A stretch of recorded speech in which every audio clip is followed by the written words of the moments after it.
salmaan waa صaxaabi jaliila oo صaxaabadii waaweyneyd ee nebiga ka mid ah salawaatu ullaahi wasalaamu calayh. waxaanu ka mid yahay saxaabadii cilmiga iyo zuhdiga ku caanbaxday.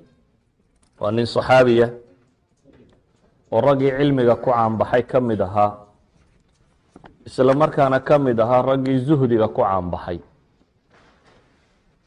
waayo waa ninkii amiiru lmuslimiin laga dhigay inuu ka taliyo beershiyadii hore markay muslimiintu qabsadeen magaaladii madaa-in la odhan jiray, isaga ayaa waali looga dhigay.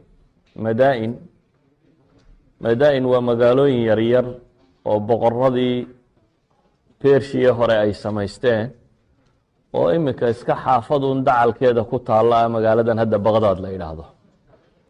madaa-in markaa waa magaalo qusuur kala googo-ana, 7 magaalo yararoo isku naban, qusuur kala googo-ana.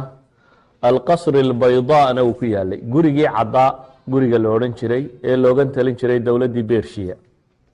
dhulkaa markay muslimiintu qabsadeen waa ninkii loo dhiibay. maca daalik waxaa la yidhaahdaa wuxuu diiday xataa meel la galo, geed buu iska hoos haadhsan jiro. markii dambe la yidhaha guri kuu dhisno, ninkiibuu u yeedhay saxaabigii guriga dhisayo, wuxuu yihi maxaad dhisi doontaa? waxay ku yidhaahdeen mid haddaad istaagtana madaxaagu gaari doono, hadaad iskala bixisana cagahaagu aanay in badan iyana gaari doonaan. yacni kookh yar uno aada hadhsato. halkaasuu nolosha ka joogay. qisasku markay yihiin sheeko dhab ah oo dhacday way ka cibro badan yihiin waxyaabo badan oo kale, bini aadamkana way kaga raad badan yihiin. salmaan qisadiisan aynu ka warami doona waa qiso tilmaamaysa qof bini aadamah oo xaq raadiyey. inagu waxaynu naqaanaa oo maanta agteenna ku caana safarada xoogsitaga ah, in dunidoo dhan loo meero, halka u dambaysiya halka u horeysaba la maro safar xoogsitaga. inta hadhayna inay ku wareysato oo warka ugu quruxda badan le kaa maqlaan uu noqdo hebel wuu gala. laakiin waxaynu marka kan akhriyi doonaa safarkaa ka gedisan. safar uu safray nin qoys ladan ka dhashay oo hanti haystay oo mujtamaciisa ka tirsanaa, laakiin safarkiisa oo dhami uu ku salaysayay inuu xaq raadiyo, inuu xaq baadi doono. safarkiisa uu ku salaysan yahay. walidaalik qisada tan waxaan jeclay inaanan riwaayaadka tirada badan lee taariikhtu soo arooriso soo qaadanin, ee aan soo qaato oo qura hal xadiid ama hal qiso oo sanadkeedu xasaniyey. yacni imaamu axmed xadiidka uu soo saaray oo rijaalka sanadka ku jira dhammaantood rijaalu صaxiix ba ay yihiin, ilaa iyo ibnu isxaaq mooyaane rijaal hiqaat ay yihiin. ibnu isxaaqna uu rajul xasanu اlxadiida yahay. xadiidkaasi oo culamada xadiidku ay ku tilmaamaan inuu sanadkiisu xasan yahay.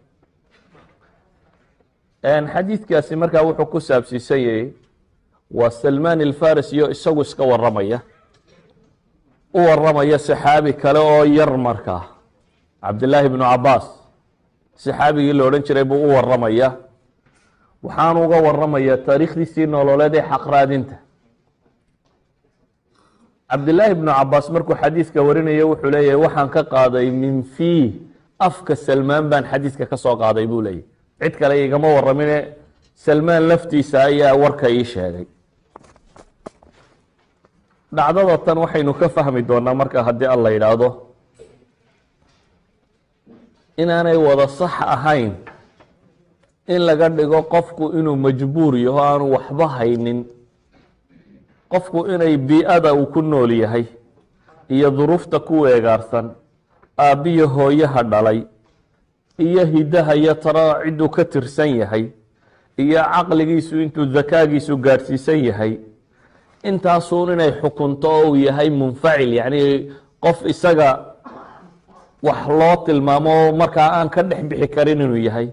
aynu tilmaamno insaanku hadduu niya saadiqa la yimaado, ikhlaasuu ku jiro, dhab ay ka tahay waxa kani uu raadceeyo inuu gaadhi karo, isagoo duruufta uu ku nooliyey iyo bii-ada uu ku nooliyey iyo waxoo dhamme ay dhanka kale taagan yihiin.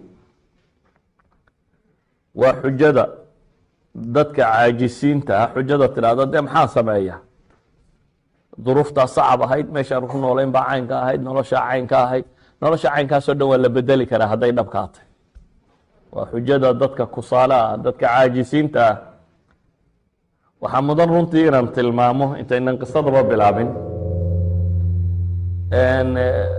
sheekha la yidhahdo maxamed ratib annabulsi oo ka waramaya siirada saxaabiga kan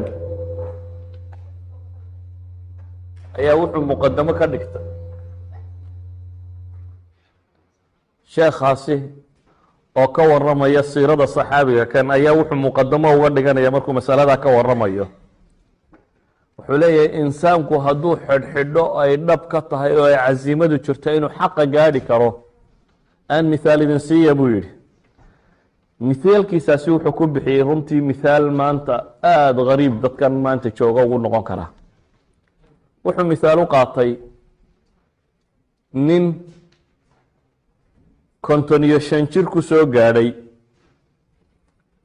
isagoo umiya 55 sannadood ku soo gaadhay isagoo umiya dabeetana go-aanka a qaatay inuu waxbarto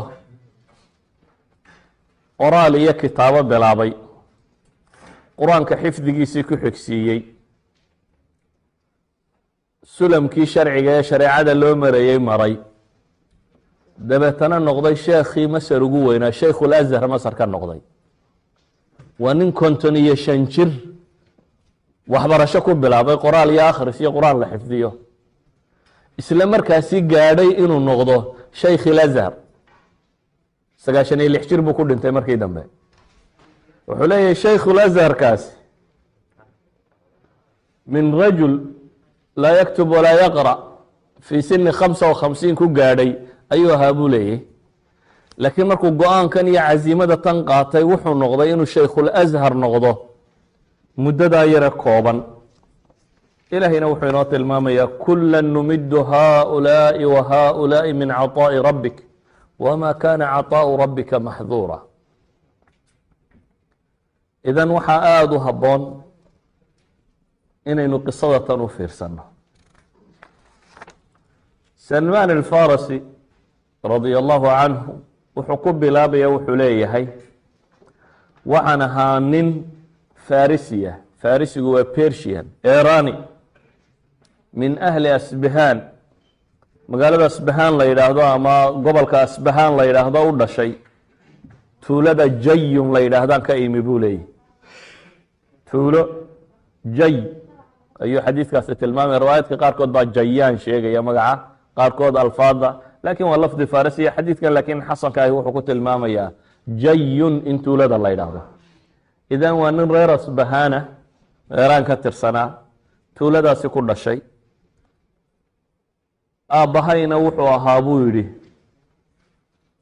dihqaanu qaryati dihqaanka waxay yidhaahdaan odayga magaalada cumdaha u ah ninka dee hantida iyo maalka iyo maamuuska iyo diin iyo waxba looga dambeeyo ee magaalada odayga ka ah ayuu aabbahay ahaa waxaa meeshan ka muuqata salmaan inuu nin meel fog ku dhashay yahay jaziira alcarab meel ka fog inuu ku dhashay inuu yahay nin ka dhashay usro ama qoom dabka caabuda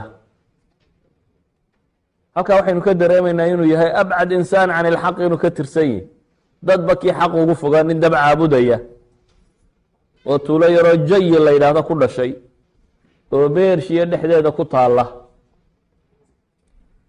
waxaa kaloo uu sheeganayaa aabbihii inuu dihqaan ahaa macnaheedu waxa weeyaan nin reer ladan ka dhashay inuu yahay reer ladan markuu qofku ka dhasho abnaada dadka wax haystaa ay dhalaan waxay ku dawaqaan xoolaha iyo tumashada iyo magaca iyo maamuuska iyo waa qof mashquula buu noqdaa qolada malaaxidadaaba waxay yidhaahdaan kuwa adduunka waaye aakhire ku warwareega bay yidhaahdaan qolada malaaxidada ah qofku markuu adduunka waaye bay yidhahdeen unbuu yidhahdaa aakhiraan raadacaynaya yacni waxa weeyaan qofka adduunka haysta waxa ku badan waxyaabaha qofka bini aadamkaa xaqa ka weeciya.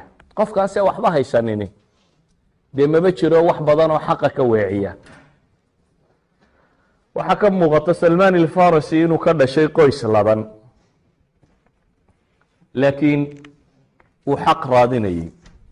qur-aanku dad badan oo qoysas ladan ka dhashay oo xaq raadiyey oo godadgaluu ka waramay. fa'wuu ila lkahfi yanshur lakum rabukum min raxmatih wayuhayi lakum min amrikum mirfaqa. kuwii godka u hooyanaya asxaabu lkahfiba waxay culamaai taariikh tilmaamaan inay ahaayeen qoysaskii ladnaa ee boqortooyada raggii ka tirsanaa inay ahaayeen.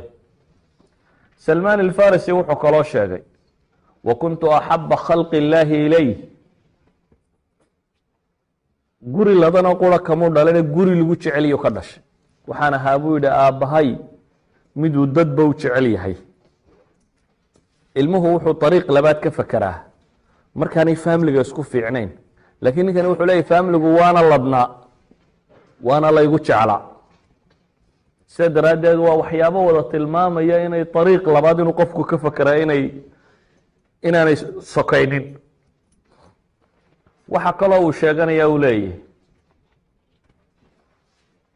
aabbahay jacaylkuu ijeclaana wuxuu gaadhsiiyey buu yidhi inuu iila dhaqmo sidii inan yar oo jaariyada, oo xataa intuu ii cabsado mararka qaarkood uu guriga igu xidhaba, sida lay ilaalinayo lay koolkoolinayo gurigaaba marmar laygu xidhi jiray. taasina waxay keensatay buu leeyahy inaan diintayadii aada ugu dadaalo majuusinimada ahayd, dabcaabudka ahayd, ilaa yaan ka noqday buu yihi qaطini naar. yacni qaطini naarku waa imaamkii oo kale, ninkan dabka hurinaya ee habeen iyo maalinba usoo jeeda ee caabidkee dee looga dambeeyo sheekhii diintaba ilaa aan ka soo baxay buu leeyahy. oo ninka aan ogolaanayn dabka kale inuu saacadba damo ayaa noqday buu leeyahy. waxay sheegaysaa markaa majuusinimadiisii halka ay la gaadhay. kadib ayaa wuxuu leeyahay aabbahay baa maalin maalmaha ka mid a, aabbahay wuxuu lahaa buu yihi dayca cadiima, xoolo weyn buu lahaa, xoolo badan. dabeetana maalin buu guri iyo dhismuu wuxuu kaga mashquulay xoolaha iyagii kale tirada badnaa. kadib ayuu aabbihii wuxuu ku yidhi yaa bunay inii qad shugiltu fii bunyaani hada alyowm can daycati fadhab faطalicha. aabba maanta waan xoolihii iyo arrimaheena maamulkoodii waa ka mashquuloo dhiskan baan ku mashquulay, bal maanta bax buu yidhi oo waxaad isku daydaa inaad soo ilaaliso beeraheenni iyo xoolaheenni iyo wixeenni inaad soo egeegto, bal maanta isku day. salmaan wuxuu leeyahay sababtaasaan gurigii kaga soo baxay. waxaanu i faray bibacdi maa yuriid. markii aan soo baxay anigoo kusii socda dhankaasi ayaa waxaan soo maray buu yihi qolo kaniisad ku jirta, kaniisad kanaystii nasaarada ka mid ah, kaniisad kiristan ah qolo ku jirta. dabeetana waxaan maqlay buu leeyahy kaniisadaas oo lagu tukanayo oo baryadoodii iyo allabarigoodii baan maqlay. horena waxaasoo kale uma maqal buu yihi, anuu diintaydun baan ku ekaaye taa kale horeba wax ugaba maqal. maadaama aan ahaana nin la ilaalinayo inta badan gurigiiyo meelahan iskaga xidhan waxba kama warhayn buu yihi. markii aan codadkoodii iyo wuxoodii maqlay ayaan isiri buu yihi war bal horta qoladana maadeegteed waxay meesha ku hayaan. waa nin fitradiisa ay ku abuurantay inuu xaq raadiyo. fitradiisa waa ta'amul walbaxth, inuu wax baadho. markaa waxaan isiri buu yihi bal eeg nimanka kani waxay hayaan. waanu soo galay buu yihi, waxaan arkay sidii ay u tukanayeen iyo cibaadaadkii ay samaynayeen. waxaan markaa dareemay buu yihi dabkaygii inay tari dhaanto intan kale ee meesha lagu haysto iyo sidan ilaahay loo caabudayaa inay ka roon tahay dabkii anigu aan hurinaya aan caabudayay. markii aan arrinkoodii baan jeclaystay buu yihi. sidii aan markaa u baxsinaya u raacraacayay nimankan warkoodii ayaa cadceediiba dhacday buu yihi. maalin dhan buu ku qaatay meeshii iyo warraadinteedii. cadceeddii markay dhacday oo aanan aabbana wixii uu ii diray qabanin ayaan su-aal weydiiyey buu yidhi. nimankii waxaan ku yihi wareedhaha diintan aa haysataan ee ilaahay ku caabudaysaan waxaan rabaa asalkeedii inay iga warantaan, meesha asalkeedu yaallo. maadaama ninkan xaqiiqo raadinaya wuxuu rabaa inuu ogaado gunteeda. wadaad beershiye joogo kristan awn inaanu ka qaadanin ee bale xaqiiqada diintan ba inuu soo ogaado. sida daraaddeed waxaan ku idhi buu yihi ayna aslu hada diin, diintan asalkeedii iga warama. waxay igu yidhaahdeen buu yihi diintan asalkeedii sham bay jirtaa, sham baa asal u ah. waan ka soo noqday buu leeyahy. marka waxaa meeshan ka muuqata salmaan isagoo nin dhalinyaro ah oo yar inuu yahay nin xaqiiqo raadinaya, nimaan ku kalsoonayn un dadku waxay iska haystaan inuu iska haysto. nebigu wuxuu leeyay laa takunuu imaca taquluuna in axsana naasu axsanna wain dalamuu dalam. ha odhanina buu nebigu yidhi anagu dadkun baanu iskala soconnaa, dadku hadday wanaagsanaadaanna waan wanaagsanaanaya, hadday xumaadaanna waan xumaanaya. wuxuu nebigu inoo tilmaamaya qofka muslimkii inuu mar kasta isagu wanaagsanaado, dad baa xun inaanu xumaanin. waxa uu yahay salmaan alfarisi nimaan ku dhaqmaynin inaa wajadnaa aabaana calaa umma wa inaa calaa aahaarihim muhtaduunkii. aabbayaasha ayaa diin haystay unaana natii baanu iska haynayna aan ku dhaqmayn, lakiin xaqiiqu raadinaya. nimankii wuxuu ku yidhi asalkii diintan buu weydiiyey. wuxuu kaloo yidhi bal meeshiinaasi hadday cidi ka timaado ila soo socodsiiya. reerkoodii buu ku noqday. aabbihii iyo baadidoonkiisiiba ku dawakay oo baadi doonayey ayuu u yimi. ay bunaya ayna kunta buu ku yidhi, aabba xaggaad ka dhacday? meeshii aan kuu diray miyaanan kula ballamin buu yidhi, wixii aan kaala ballamay meeye? salmaan xaqiiqadu u sheegay. aabba buu yidhi qolo halkan oo kiniisad ku jirto tukanaysaan soo maray, diintoodii markii aan arkayna waabay cajab gelisay. sidii aan ula joogayna cadceeddii baa ku dhacday. odaygii markaa wuxuu ku yidhi laysa fii dalika diini khayr, diintan aad sheegaysay aad u tagtay qolada tan khayr kuma jiro, diintii aabbayaashaabaa ka khayr badan, dabkaaga haysta buu leeyahy. salmaan wuxuu yihi kalaa wallahi inahu la khayru min diinina. maya aabbo, ilaahay baa ku dhaartee tani iyada teena dhaanta, tanaynu haysanay ee dabka la caabudayay tan baa dhaanta. odaygii markaa waxbaa qubi yidhi, wuxuu is yihi wiilkaba waa lagaa kaxaysan, sawkan maha arrinkii fogaaday. wiilkana aad buu u jecla, waana nin maalqabeena. wiilkiiba wuu xidha, wuxuu yihi gurigaa ku xidhnaado yuu bixin, isagoo uga cabsi qaba inuu dee diinta ka baxo. laakiin insaanka in la qanciyo oo wax loo sheego oo wax la bara xejisa, laakiin xadhig iyo xabsi ma xejiyo. xadhig iyo xabsi marunbu qofku jaanis ku helaya kaaga baxo. hadaad tiraahdo xadhig oo xabsi oo ilaali oo caynkan, intaa kuma ilaashamayo. wuxuu ku ilaashamayaa inaad wax barto oo qancisid oo wax u sheegtid. salmaan alfarisi wuxuu leeyahay halkiibuu aabbahay igu xidhay, fariin baan u dirtay buu yihi nimankii kiniisadda. waxaan ku yidhi buu yihi haddii shaam cid tijaari ay ka timaado, dadka ugu badan ee waayadaa un dee socon jiray waxay safarada tijaarada sida. safar tijaari hadduu shaam ka yimaado buu yihi ila soo socodsiiya. kadibna safar baa shaam ka yimi. waa loo yimi oo waa loo sheego waxaa la yidhi safar tujaara baa shaam ka yimi. salmaan wuxuu ku yidhi marka ay dantooda iyo muraadkooda dhammaystaan ee ay noqonayaan, markaa uunu soo ogeysiiya. safarkani markuu xoolihiisa iibsadee wuxuu soo iibsanaya iibsadee dhammaysta danihiisa ee ay noqosho ku jiraan, markaa uun iisoo sheega baan ku idhi buu yidhi. markii dambe haddana u yimaadeena waxa la yidhi safarkii waa dhaqaaqaya waxaanay qabanayaan shaam markaas baan iska furay buu leeyay wixii ugu xidhnaa xadhigii iyo wixii ku xidhnaa buu iska furay dabeetana wuu xidhxidhay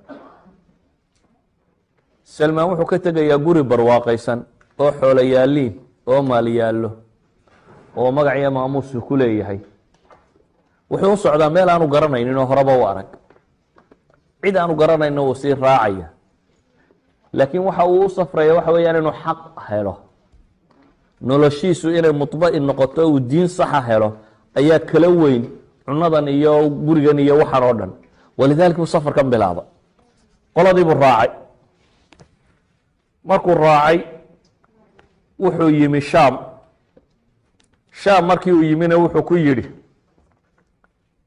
war diintan cidda haysato ayaa ugu fadli badan bali tilmaama diintan maan rabaa bal inaan wax ku ogaadee cidda u aqoon yahansane ugu fiicane xaqnimo diintan u haysata ii sheega usquf fi kiniisa baa loo tilmaamay usqufku waa nooc min bishop wadaad kaniisad haysta ayaa loo tilmaamay waxaa la yidhi ninkaas baa inta halkan joogto u roon ninkii baan u imi buu yidhi waxaan ku yidhi bu niyow diintan baan doonayaa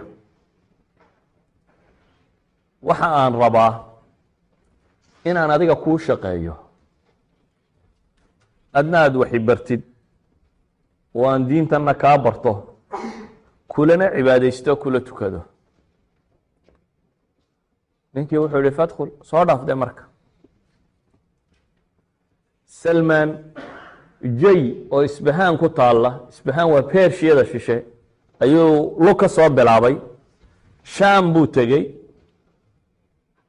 waa safar aada u dheer safarkaa kumaankumka kilomitira wuxuu u maraya inuu xaq raadiyo meeshii markuu yimina wuxuu yihi war yaa ugu aqoon yahansan oo diintan si fiican u garanaya waxaa loo tilmaamay wadaad bishop oo kiniisad jooga ninkiina wuu u yimi ninkii codsigiisiibuu u dhiibtay inaan kuu shaqeeyana waan rabaa buu leeyey inaad waxna i barto kulana tukadana waan doonaya soo dhaaf buu ku yidhi laakiin tajribadiisii uu xaqa ku raadinayey waxaa galay hakad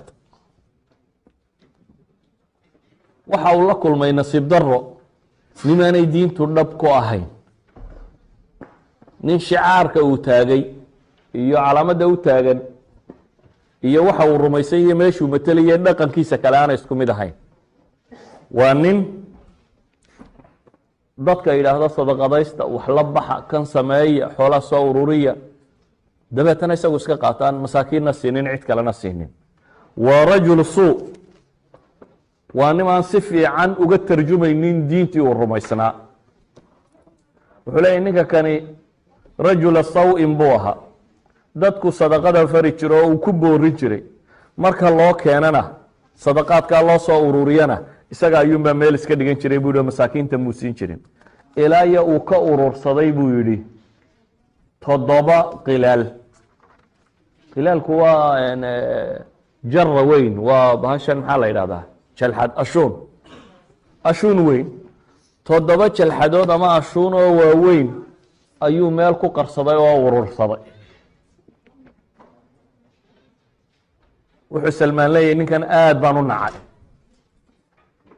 aad ayaan u nacay waad nacaysaa qofka markaad xaqiiqadiisa ogaato qof aad salahayd diin ka dugso oo isagu dadka khiyaameynaya oo guraya waxoogaagii masaakiinta loo ururiyey markaad aragto mabda-aya waxaba uu ku nacsiinaya laakiin ninkani xaqiiqa raadis buu ahaa ninkan unbuu nacaya mu odhan maca diinta tan dadku wax khiyaameynayaan iska wuxuu arkay inuu ninkani si qaldan diinta uu isticmaalayo dhaqanka soomaalida waxaa ka mid ah ama soomaali badan baad arkaysaa carabta ha sheegi buu ku leeya war carabtu dad khayr le iyo dad xunba waa leeyihi waxaa laga yaabaa un mashkilad isaga ka soo martay nin carbeed ama waxoogaa lacaga ka qaaday ama dafiray ama adoonsaday ama eryaday ama waddan ka saaray ama intaa inuu ku saleeyo diinta dhammaanteedba diinta iyo carabnimadu waa kala nooc rajulu suu haddaad la kulantay ama rajulu saw-in nin xun haddaad la kulantay macnaheedu maaha inay diintu xun tahay salmaan wuxuu leeyahay ninkii baa geeriyooday markii ay damceen nasaaradii inay aasaan baa waxaan ku yidhi buu yidhi waryaadhahe ninkani nin xun buu ahaa.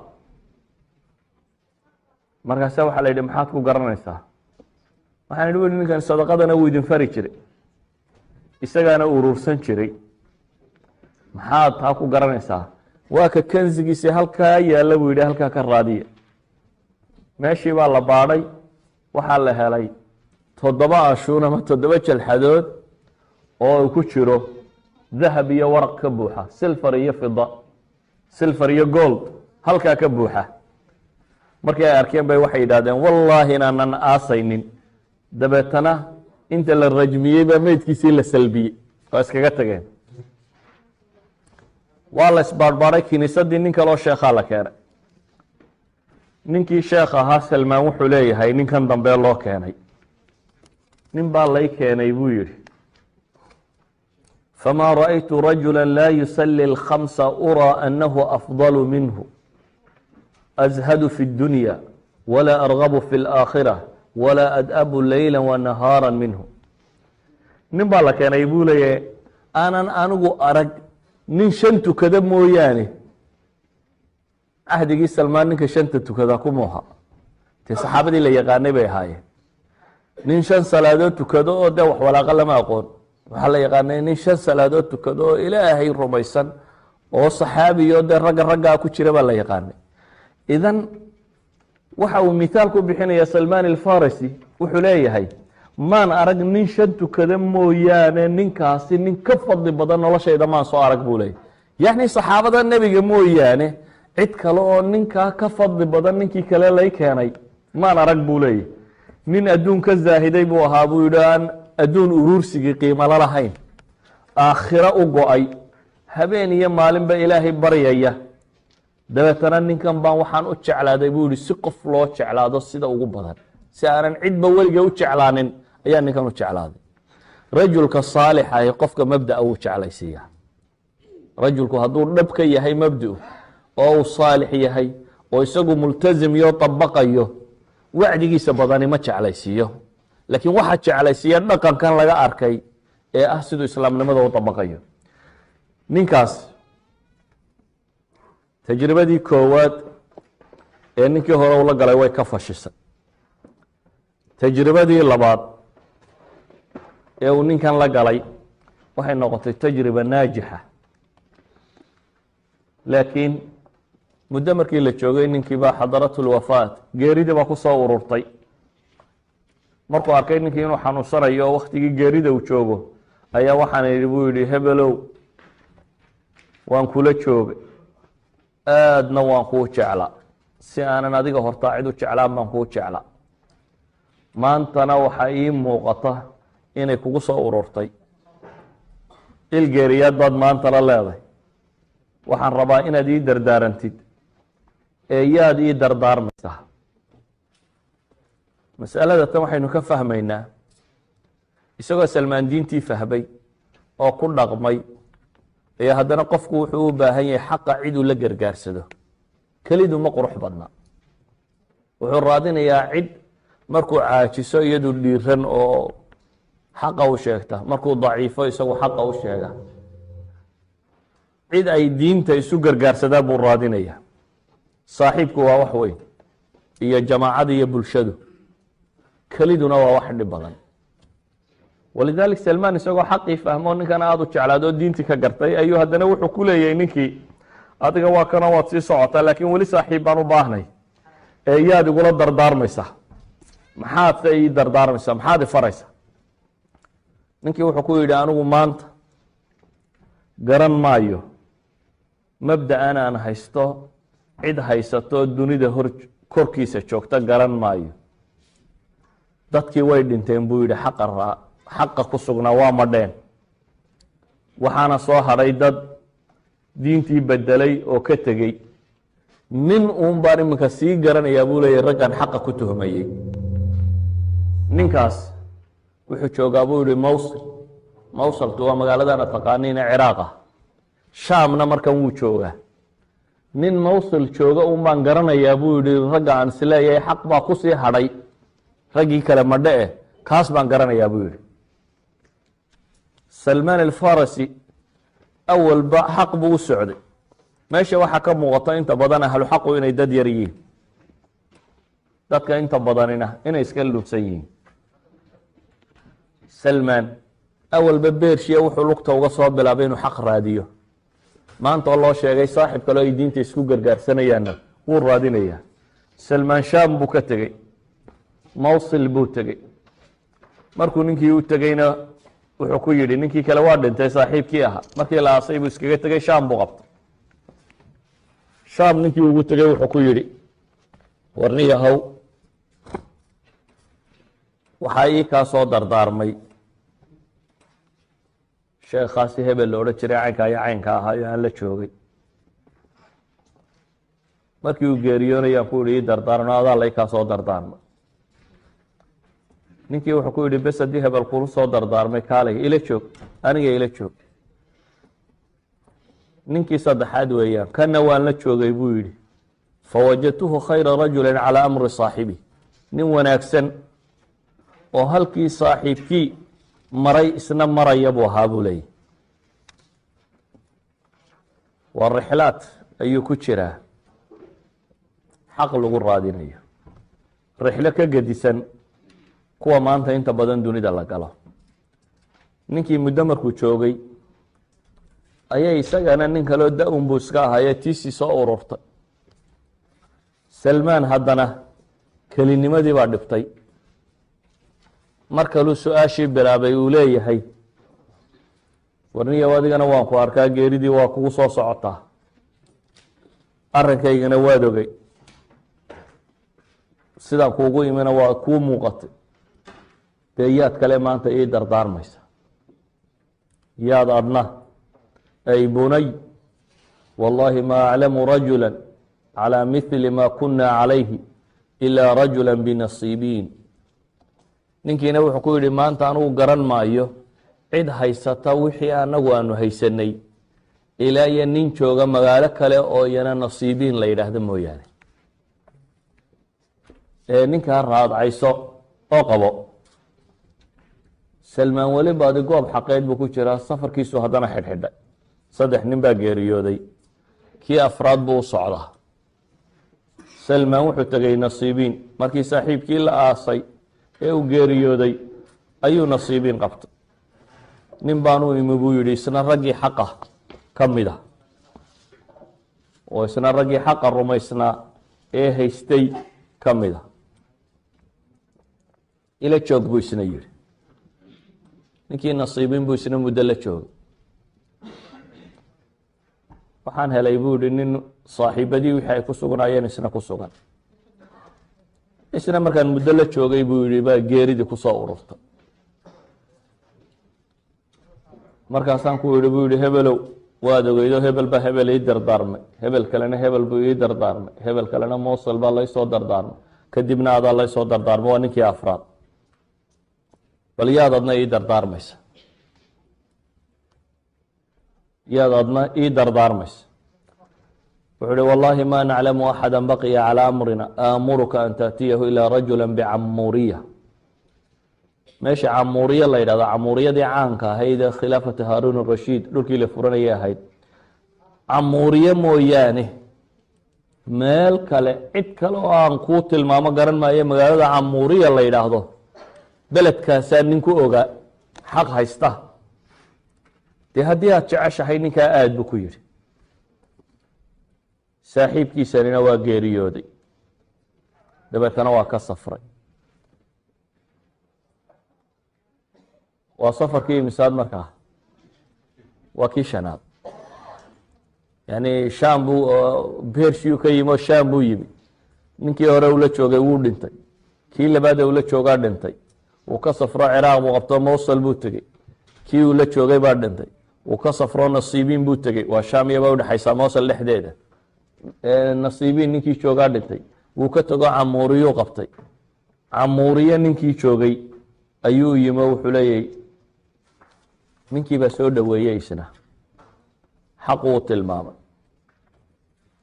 waa la joogay. muddo markuu la joogay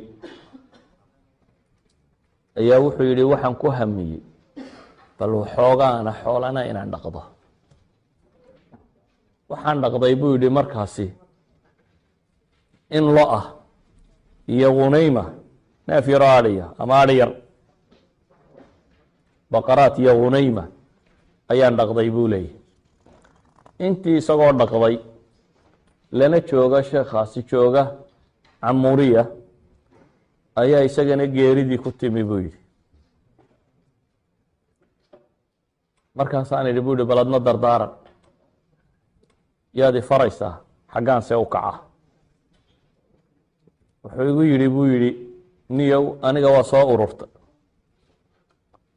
cid aan kuu tilmaamo mabda'i aanu haysanay diintii masiixiga ahayd ama kristanka ahayd oo aan la bedelina rasmigiiya,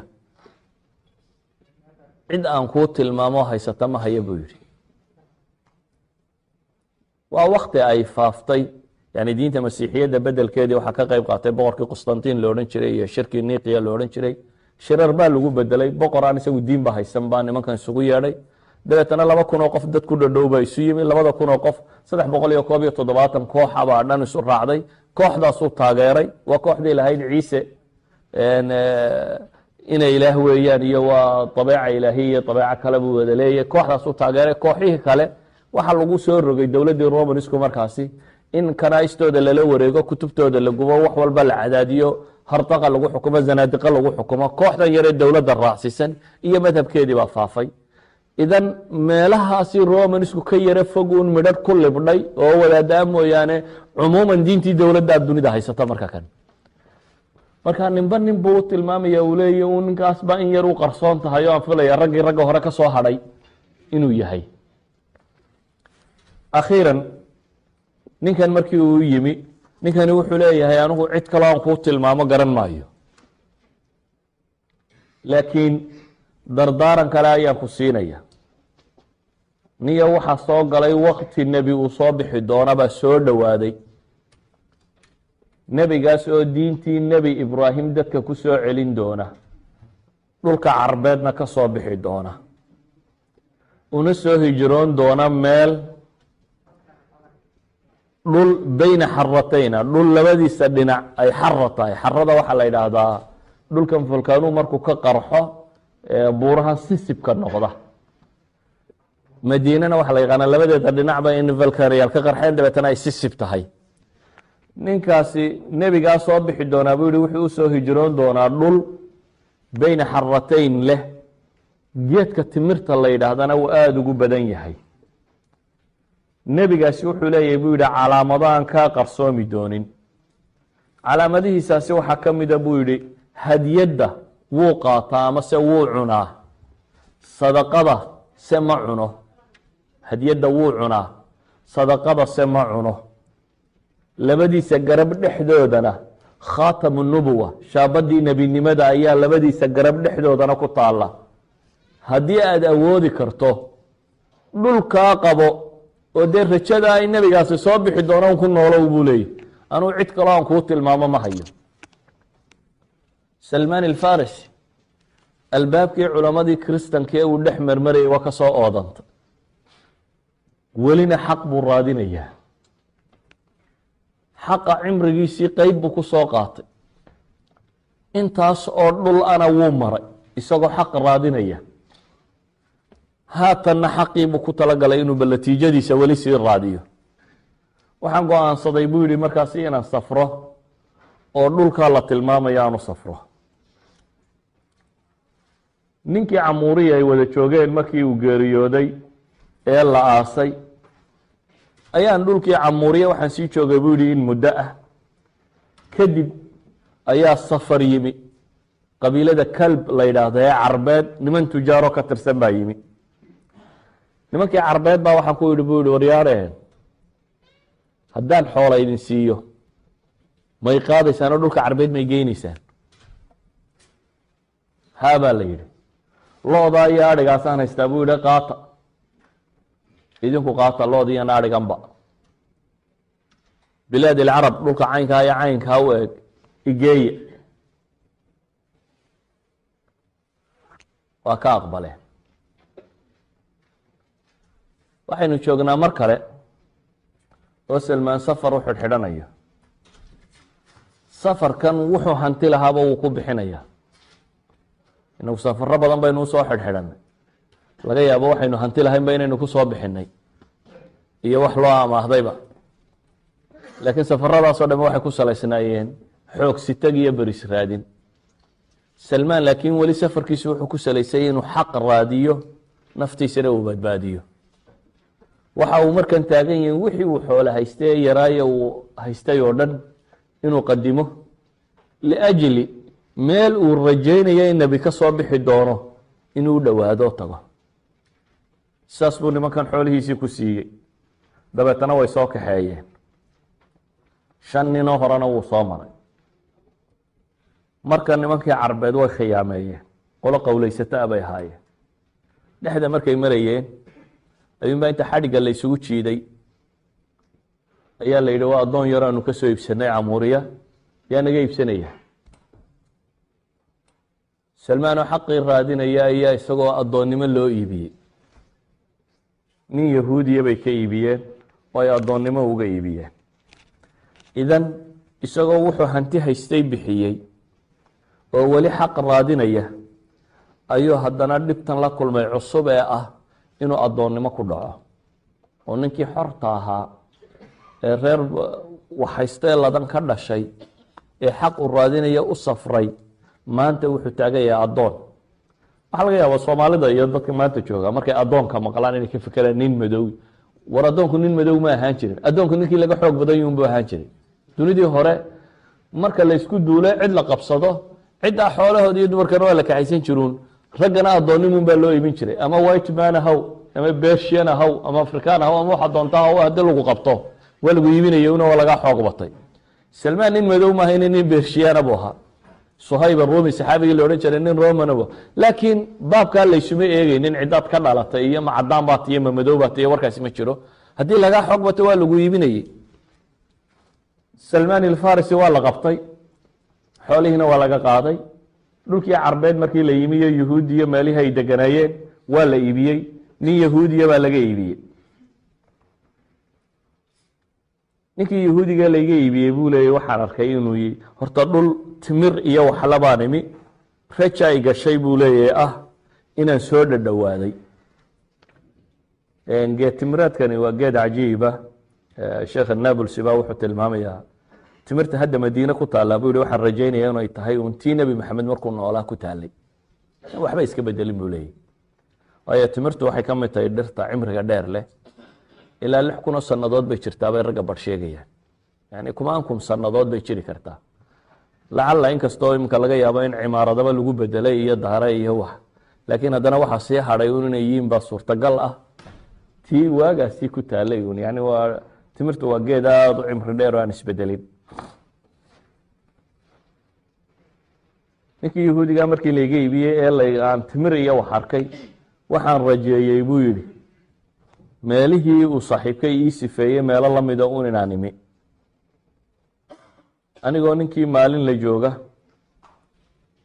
ninkii nin kaleo yahuudiya ayuu ka sii iibiyey reer banu qurayda ayuunbuu akhiiran gacantooda ku dhacay riwaayaadka qaarkoodna waxay ku koobsanayaan inuu ninkaa hore uun meeshan lagaga iibiyey ahayd nin kale un baa u yimi calaa kulli xaal waxaa muuqato un inuu yimi banu qurayda inuu yimi waa magaaladii madiine ahayd dabeetana ninkii yahuudiga layga iibiyey buu yihi ayaa nin u yimi ninkan u yimi waa in adeerkii buu yihi oo reer banu qurayda ah fabtaacanii minhu isagii buu iga iibsaday buu leeyahy nin reer banu qurayda oo 7 ayaa iibsaday dabeetana madiina la igeeyey buu yihi markii hore meeshu madiine may ahayn meel yahuudi deganta lacalla inay khaybar meelahaasi ahayd waa suurtagal ayaa markii hore lagaga iibiyey dabeetana ninkii nin kaleo ilmaadeeriyiin baa u yimi wuxuu yihi ninkan xoogan ee addoonkaa iga iibi kiibaa iga sii iibsaday buu yihi dabeetana waxa la geeyey waa addoon labaad buu markaa loo sii iibsanaya isagoo gacantii labaad ee addoonnimoa ku jira ayuu yimi magaalada madiina markaan madiine yimi buu yihi ayaan waxaan ka daneemay buu yihi magaaladan inay tahay magaaladii lay sifeeyey nebigu salawaatu ullaahi wasalaamu caleyh markaa makaa laga soo saaray buu yihi makuu muddo joogay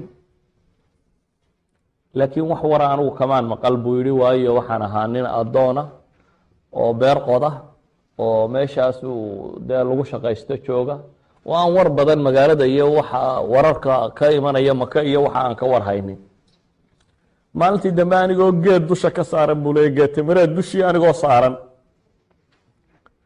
oo ninkii lahaayee aan addoonkiisa ahana uu meesha hoose fadhiya buu yidhi, ayaa nin kaleo ilmaadeeriyiin u yimi. markaasuu wuxuu yihi, ya fulaan qaatala allahu bani qayla wallahi inahum alآana lamujtamicuuna bquba calى rajuli qadima calayhi min makata اlyowm yazcumuuna anahu nabiy. nin kale u yimi oo waramayo leh balaaya allaha ku soo dejiyo nimankii reer hebele, aws iyo khasraj buu ujeedaa ansaartii. nimankii reer hebel hadda waxay ku wada urursan yihiin quba meesha la ydhaahda bay joogaan. nin baa uga yimi maka sheeganaya inuu nebi yahay. yacni wuxuu ka waramaya salmaan alfarisi isagoo weli addoon ah oo geed timireed saaran oo sayidkiisiina hoos joogo oo geedkii ka shaqaynaya, in war yimi sayidka loo sheegayo oo la leeyahay magaaladii madiine ahaa waxaa soo galay nebi moxamed salawaatu ullaahi wasalaamu calayh. markii aan warkii maqlay buu yihi, akhadatni alcurawaau ay alximya, waa qandha igu jabtay buu leeyahy markaan warkii maqlay farxad daraaddeed, ilaa aan u maleeyey buu yihi inaan geedkaba ka soo dhacayo. geedkiiba intaan dhaksa uga soo daadegay ayaa ninkii ku yidhi buu yihi anigoo islowsanoo ordaya intaan geed ka soo daadegay, maada taquul maada taquul, war maxaa tidhi maxaa tidhi, warkii igu celi baan leeyahay buu yihi ninkii. sayidkaygiio halkan taagan baa cadhooday buu yihi oo dhir baaxu labada indhood ka jaray. addoonkan geedka saaran ee la rabay inuu geed ka shaqeeyo ee wardoonka ah ee labada nina iswaraysanaya dhex ordayeele maxaa tidhi ayuu ka cadhooda. wuxuu yihi dhir baaxu indhaha iga soo jaray, isagoo igule buu yihi maa laka walihaada aqbil calaa camalik, waar adiga iyo waxan maxaa idinkala galay, oradoo shaqadaada qabsa buu igu yidhi buu yihi. waxaan idhi bu yihi qultu laa shay inamaa aradtu an astahbitahu cama qaal, waxba igama geline wuxuun baan rabay inaan warka runtiisa ogaado baan ku idhi buu yihi. muddu salmaan addoonnimadiisii haddana iskaga jiray, waxoogaa baan urursaday buu yihi. dabeetana galabnimadii markay fiidkii noqotay baan tegey buu yihi. quba ayaan ugu tegey buu yihi nebigoo jooga. waxaan ku yihi buu yihi waxa i soo gaadhay inaad nin saalixa tay, asxaabtaadiina inay kula socoto dad dee qariiba aad tihiin oo magaalada aan qariib ku ah. qariibkuna kolleyba waa baahan yihi. waxoogaa sadaqo aan ururiyey baan hayaa, waxaanan arkayaa cid la siiyey inay idinku xaq badan tihiine, dee bal sadaqadan qaata baan ku idhi buu yihi, waa waxoogaa sadaqo aan idin siiyey. markii aan u dhiibay buu yihi, intuu xaggaa isaga duway ayuu saxaabadiisii wuxuu ku yihi buu yihi kulu cuna, isna gacantiisa wuu ka haystay buu leeyahy. salmaan tilmaamtii ninkii camuuriyo joogay uu soo siiyey maxay ahayd? dhul beyna xaratayn oo timir leh ayuu ka soo bixi doonaa nebigaasi. sadaqadana ma cuno, hadiyadana wuu cunaa, khaatimu nubuwana dhabarkuu kaga yaala. salmaan arrimihii buu rabaa inuu baadi doono markaan arkay inaanu cunayn buu yihi ayaan idhi buu yihi ha tani waa horta mid ka mida arrimihii. waa noqday buu yihi, nebiguna madiine ayuu qabtay buu yihi. maalin kale ayaan haddana u imi, waxaan ku yihi buu yihi waxaan arkay buu yihi inaad cunaynin sadaqada, hadiyaddan baan kuu sidaa ee qaado. hadiyaddii buu nebigu cunay buu yihi salawaatu ullaahi wasalaamu calayh. saxaabadiisiina waxbuu ka siiyey. markaasaa naftaydii waxaan ka idhi buu yihi haataani itnataan, halkaa horta labaad haysaa baan idhi buu yihi. laba ayaa kuu caddaaday. beri dambe maalin dambaan u imi buu yihi xabaalii baqiici alqarqad nebigoo jooga oo jinaaso soo raacay, meyd soo raacay oo laba maro sita oo saxaabadiisii dhex fadhiya baan u imi buu yihi. markaasaan salaamay buu yihi. dabeetana halkan dhabarkiisaan ku warwareegay buu yihi anigoo eegeegaya. wuxuu rabaa inuu arko dhabarkiisa. nebigu salawaatu ullaahi wasalaamu caleyh labada garab dhexdooda wuxuu ku lahaa khaatamu nubuwa oo ah shaabad nebinimo timo u baxay sidii khaatamka ama maxaa la idhahaa shaabadda sideedoo kale u samaysan oo nebinimadiisa tilmaamaya maxamedun rasuulullahi ay qoran tahay. waxaan eegay buu yidhi dhabarkiisii khaatamu nubuwa ayaan ka egeegay buu yidhi anigoo baadhbaadhaya ayuu arkay buu yidhi ninkaygan dee kolba xagga dambe ka wareegaya qof waad garanaysaa un de kolba intuu dhabarkaaga istaago raba inuu ku eego. markaasuu maradii ka rogay buu yidhi, maradii uu sitay buu nebigu salawaatu ullaahi wasalaamu caleyhi ka rogay. waan eegay buu yihi khaatamu nubuwana waan arkay. dabeetana intaan ooyey ayaan anigoo dhunkanaya kusoo foorarsaday buu yidhi. markaasuu igu yidhi buu yihi war soo wareeg. wuu isoo wareejiyey. markaasaan sheekadaydii uga sheekeeyey buu yidhi. sheekadani aanu hadda wadno ee ka soo bilaabmaysay isbahanin isagoo jooga qaryadii jay la odhan jiray, sheekadaasaan tilmaamay buu yidhi. markaan sheekadii u sheegay sida aan ibnu cabaas hadda kuugu sheekeynaya markaan nebiga ugu sheegay ayaa faacjaba rasuulu llahi sala allahu alayh waaalih wasalam an yasmaca dalika asxaabu. wuxuu nebigu jeclaystay buu yihi in saxaabadoona maqlaan. wuxuu yihi war barkaalaya dhegeysta ballinkan warkiisa. warkii baan akhriyey buu leeyahy, saxaabadii o dhan baan warkii u sheegay. addoon baan ahaa buu leeyahy salmaan, addoonnimadii baan ku mashquulay. dagaalkii beder iyo uxud toona kama qeyb gelin. maalintii dambe ayuu nebigu wuxuu igu yihi buu yihi katib ya salmaan, salmaanow mukaataba samee. mukaatabadu waxa weeyaan ninka addoonka oo isagu is iibsada, yani waxa weeyaan cidduu addoonka u yahay ayuu heshiis la gelaya. wuxuu leeya niya waan intaasoo xoolaa ku siiyo dee ifasax. markaad intaasoo xoolaa ii keenta buu leeyahy fasax baa tahay. wuxuu igu yihi buu yihi nebigi katib ya salmaan, ninkan yahuudigaa heshiisa la soo gal, mukaataba la soo gal, qoraal la soo samayso oo wax ku soo heshiiya. ninkii baan u imi buu yihi, kitaabadii baanu wada samaysanay. wuxuu yihi buu yihi waxaan kugu sii daynayaa 300 oo geetimireed inaad halkaa bannaan ka beertid oo cusub iyo 40 waqiyadood oo dahaba inaad ii keento. wuxuu rabaa ninkan yahuudiga inuu ninkan dhigmiirto aanu sii daynin. saasi daraaddeed wuxuu leeyahay dee diin ahaanna wuu arkaa ninkani xaggu u sii socdo. walidaalika wuxuu yihi waxa aan kaa rabaa 300 oo geetimireedna inaad beertid, 40 waqiyadood oo dahabana inaad ii keentid. nebigaan u imo waxaan ku yihi buu yihi ilaahay rasuulkiisiiyo ninkii heshiis baan la soo galay, heshiiskuna intaasuu sheegaya. nebigu saxaabadii buu la hadlo wuxuu yihi aciinu akhaakum, war walaalkiinu soo gargaara. raggii waa baxeen.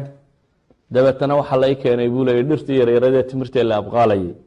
nin 30 geedii keena, mid 20 keena, mid 15 keena. yani waxaa loogu deeqayaa dhirtimireedkii waa beeraleydii kale ee muslimiinta ahayd ee ansaar ahayd ayaa waxay igu soo deeqday buu yihi wadiyadii ama dhirtii yaryarade timirtee la beerayey. ilaa iyo 300 geed ba la keenay buu yihi. dabeetana nebigu wuxuu igu yihi buu yihi salawaatu ullaahi wasalaamu caleyh, tag salmaanow meeshii lagu gurayey samee, markaad dhammaysana ii yeedh adigu waxbaa ku ridine. waan baxay buu yihi. wuxuu soo sameeyey dee meesha la abqaalayo waa tan inta la qodo meel yaroo biyo xidhana loo sameeyo 300 oo god oo geetimireed lagu rido ayaan soo sameeyey buu yihi. markii aan soo dhameeyey baan soo noqday. nebigaan u imi salawaatu ullaahi wasalaamu caleyh. dabeetana ii dhiidhiib buu yihi adigu. dhirtii baan u dhiibay, mid walba gacantiisa ku abqaalay buu leeyahy. nebigaa gacantiisa ku sameeyey. salmaan wuxuu leeyahy ilaahay baan ku dhaartay inaan geed quri iga qaadhin buu yihi. wuxuu nebigu ii beeray 300 geedee nebigu u beeray xabadi kama xumaanin ee 300 waxay noqdeen dhir baxaysa oo koraysa. maalintii dambe ayaa waxaa dhacday buu yihi nebigu dagaaladii uu galay ee maqaasidiisii mid ka mida intuu ka yimi ayuu wuxuu yihi buu yihi waxaa loo keenay xabad beeda in leegoo dahaba. dabeetana wuxuu yihi buu yihi ma facala alfarisiyu lmukaatib, ninkii farisiga ahaa bershiyanka ee kitaabada galay muxuu sameeyey? waa la ii yeedhay buu yihi. dabeetana wuxuu igu yihi buu yihi nebigu qaado tanoo iskaga soo bixi. intaan sidaa u eegay baa waxaan ku ihi buu yihi ilaahay rasuulkiisiiyo dee intan xagee kaga dhacaysa 40 waqiyadood baa laga rabaaye wixii wax yarun bay ahaayeen. dabeetana intaan eegay baa waxaan ku yidhi bu yihi ilaahay rasuulkiisiiyow ayna taqacu haadihi ya rasuula allahi mima calay, waxa laygu leeyahay inta tani xaggay kaga dhacaysaa? nebigu wuxuu igu yidhi bu yihi khudha faina allaha sayu'addiiha bika canka, qaado ilaahay baa kaaga bixinaya intaasi. intii baan soo qaatay bu yihi miisaankuun baa la saaray mise intiisiba waa ka badatay. waladii nafsu salmaani biyadi 40 awqiya faawfaytuhum xaqahum wactaqtu, 40 waqiyadood bay sidii ku noqotay bu yihi intii yareedaan islaa waxba noqon mayso, ilaahay un baa barakeeyey. uu nebigu yihi qaad adigu iyo u geeyo miisaama, iyadaa kuu noqon doontee. waa geeyey buu yihi waa la miisaamay, 40kii bay noqotay, xaqiisii oo dhan baan u oofsaday. dabeetana markaas baan ka soo xoroobay buu leeyay salmaan alfarisi. markaa dagaalkii koowaad ee muslimiintu ay galaan ee isagu ka qayb qaataa wuxuu ahaa ghaswatu khandaq. culamaai taariikhna waa kuwa sheega, inkastoo riwaayadu sanad ahaan aanay asixin, laakiin culamaai taarikh waxay sheegaan inuu ahaa ninkii lahaa makiidadii lagu badbaadiyey maxay madiina, yani ninkii keenay farsamada ah ciidanka intan le kama hortegi karayne ee magaalada madiini waxay leedahay laba dhinac, waa buur didib ah, saa daraaddeed farduhu ma roori karaan, meel farda lagaaga soo weerari karo ama ciidamo caynkaasi kaa soo geli karaan ma aha.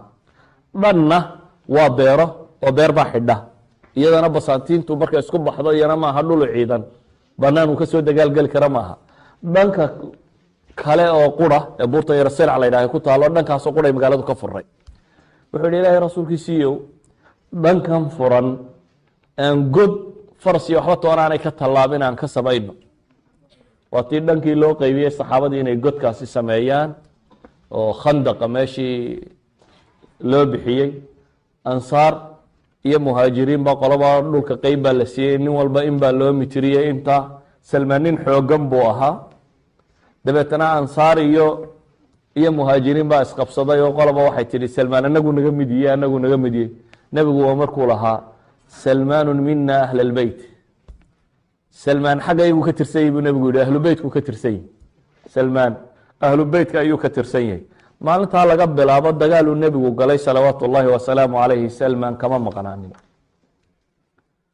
qisatu salmaan sida imaamu axmed uu ugu soo aroorinayo ee musnadkiisa, yacni dhul badan oo kale qisada ku soo aroortay, laakiin waxaan qaadanay lafdigii ku soo arooray musnadu imaamu axmed. waa sidaas. qisada tan marka aan soo duuduubo waxay sheegaysaa insaanka saadiq ee runta sheegaya ee xaqa raadinaya inuu ilaahay subxaana wa tacaala xaqa haleeshiiyo. wاladiina jaahaduu fiina lanahdiyanahum subulana. ilahay wuxuu leeyahy kuwa anaga taayada u dirire u dagaalama ee raba inay xaqa helaan, xaqaanu ku hanuunin. salmaan wuxuu la kulmay nimaan diinta ka run sheegaynin. wuxuu kaloo la kulmay gurba, meel diintuba ku yarto kolba nin un la sheegayo, meel heblaayo 1,000 kilomitr la soconayo, meel heblaayo nin la sheegayo. intaasoo 1,000 kilomitr buu salmaan socday oo aan wax la wataa jirin ee cagahooda lagu soconayey, isagoo mar kastaba raadinaya qof xaqa ugu gargaara. taasi waxay sheegaysaa qofka muslimka ah iyo culammadii muslimiinta hore markaad u fiirsato, rixlaadkay xaqa iyo diinta u geli jireen waxay ahaan jirteen rixlaad qaadheer. walidaalik baa maa waraa'a nahar culamaa intay ka soo safarto qaban jirtay caalamulislaam oo dhan luku mari jirtay. marka taariikha culamaa ilxadiid akhrida wax lagu odhanaya hebel 20 jeer buu baqdaad soo galay, 20 kaba lug buu ku soo galay. xagguu ninkan 20ka jeer ka soo gelaya? 20ka jeer wuxuu ka yimaada samraqanda, waraashiya, meelahan iminka dowladaha yaro googo-ay iyo bukhaara iyo dhulkaasaa laga soo lugeynayey. dabeetana baqdaad baa lug lagu gelayey, maka iyo madiina lug lagu gelayey, haddana shaam baa lug lagu gelayey, falastiin iyo dhulkan baa lug lagu tegayey, masar baa lug lagu gelayey. intaas waxaa la raadinayay diin iyo xaq in la raadiyo. waxaa loo sheegayay mararka qaarkood sanad culuwiyo qura ah. sanad maxay ah? sanad alxadiid, xadaana fulan xadaana fulan, ayuu wuxuu leeyahay halkan adiga kaa qaadanaya mar hadduu nooliyo sheekhii aad ka soo qaadatay maan isaga afkiisaba ka soo qaado. inuu sanadka gaabsado daraaddeed ayuu u lugeynayey. waxay qisadani tilmaamaysaa cilmigu wax la raadceeye inuu yihi. waxay tilmaamaysaa qofka murabbiga ee caqiide fiican leh wax loo lugeeyo inuu yahay. waxay tilmaamaysaa saaxiibka diin kugu dhaama qof loo socdaale inuu yahay. waxay tilmaamaysaa maalka inuu yahay diintu wax la siisto oo maalkaagoo dhan intaad iibiso si aad diin saxa iyo caqiide saxa iyo cibaado saxa u hesho in loo halgamo inay tahay. waxay tilmaamaysaa caqabaadka qofku inaanu ku niyad jabin. insaanka caasimkee wax go-aansadaa inay mashkiladii kaa hor timaado. salmaan 5 ninoo 5 magaalo joogu u kala lugeeyeynu ku tilmaamaynay, labadii koowaad mooyaane 4tii kaleba u kala lugeeyey. salmaan lugtuu nebiga u lugeynayay inuu raadceeyo addoonnimay geliso oo la kala iibsanayey. kullu haadihi اlmashkilaat kamay joojinin wixii uu raadinayey. waxaynu garanaynaa qofku hadduu xaqa raadiyana in ilaahay subxaana wa tacaala u gacan qaabto. niyada qofka muslimka ah baa khayru min camali. niyadu hadday dhab tahay ilaahay baa subulka kuu fudaydinaya. laakiin ilaahay wuxuu u taalacanayaa intay niyadaada tani saadiqatay, intaad run sheegayso. ma yaro labaclabacbaayo caruurtii iyo reerkaan kaxaynaya xaggeed geynaysaa waddanka iyo adhub odhanaya waan meesha beriskaa cidhiidhiya oon iskaga tegaynaa meel lasii joogo badan maaha. yacni niyadu intay adag tahay, ay ku adag tahay inay dhab ka tahay in diin la raadinayo. intaad ogoshahay meel nebi uu filayo inuu ka soo bixi doono ayuu adhigiisii iyo loodiisiiba siistay inuu niman raaco oo la tuso. intay dhab inaga tahay inaynu hantideenna iyo waxeenna isticmaalno si carruurteenna u hanuunto, si aynu xaqa ugu sugno, si ay diin u bartaan. intay dhab inaga tahay inaynu u gaajoonno, inaynu caqiidadeenna saxanno, inaynu diinteenna hagaajisanno. waxaan u malaynayaa qisada tan walaalaha muctamarka qisadan doortay runtii inay dalaaladeeda leedahay. weliba dadkeena galbeedka jooga inay dalaaladeeda u leedahay. ragga badh baa inay halka yimaadaan safarro ku dhow kaa salmaan u soo maray, imise layn ka qarxeen, oo imise magaalo tegey, oo barya galbeedba dunida ka maray, oo imise dayuuradood, oo imise goor la xidhay, oo imise wadan soo maray. akhiiranna goobtan beraf kale ee qabow soo gaadhay, berisku helay iyo xoogsi.